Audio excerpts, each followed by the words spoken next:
Hi எல்லாருக்கும் வணக்கங்க. Welcome to Edumatics plus.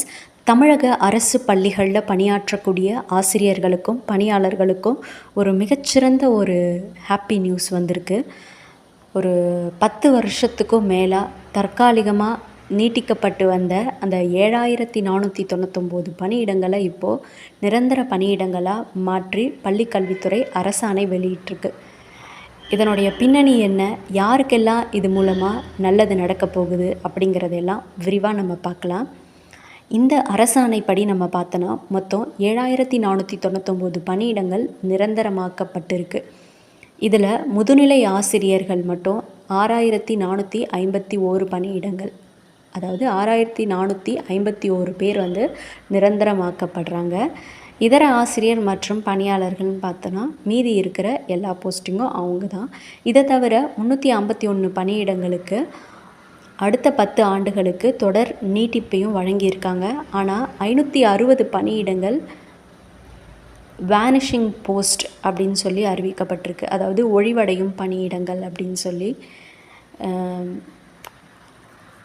அது என்னென்னா, இப்போ அங்கே பணியாற்றுறாங்க இல்லைங்களா, அவங்க பணியாற்றி ஓய்வு பெற்ற பிறகு அந்த இடங்கள் எல்லாமே நீக்கிடுவாங்க. அதை தான் அவங்க வேனிஷிங் போஸ்ட்டுன்னு சொல்கிறாங்க, ஒழிவடையும் பணியிடங்கள்னு. ஏன் இந்த மாற்றம், ஏன் இந்த முடிவு எடுத்திருக்காங்க இப்போது அப்படின்னு சொல்லி பார்த்தோன்னா, தற்காலிக பணியிடங்களாக இருக்கிறப்ப ஒவ்வொரு முறையும் நிதி அனுமதி பெற வேண்டி இருக்கிறதால சம்பளம் கொடுக்கறதுல பயங்கரமான ஒரு தாமதம் ஏற்பட்டுகிட்டே இருந்துச்சு. இப்போ இதை நிரந்தர பணியிடங்களாக மாற்றப்பட்டதால் இனிமேல் ஆசிரியர்களுக்கான ஊதியம் எந்தவித தங்கு தடங்களும் இன்றி சரியான நேரத்தில் முறையாக அவங்களுக்கு கிடைக்கும். இது நிர்வாக ரீதியிலான சிக்கல்களை போக்குறதுக்கு எடுக்கப்பட்ட ஒரு முக்கியமான நடவடிக்கை.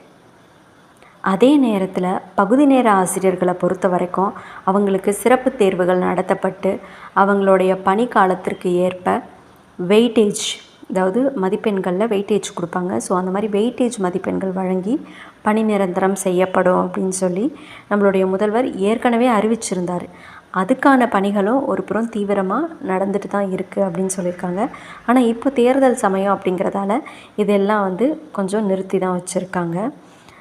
நீண்ட கால கோரிக்கையை ஏற்று எடுக்கப்பட்டுள்ள இந்த முடிவு கல்வித்துறையில் ஒரு வெளிப்படைத்தன்மையை ஏற்படுத்தும் அப்படின்னு சொல்லி எதிர்பார்க்கப்படுது. இந்த தகவல் உங்களுக்கு பயனுள்ளதாக இருந்துச்சு அப்படின்னா உங்களுடைய ஆசிரியர் நண்பர்கள் எல்லாருக்கும் பகிருங்க.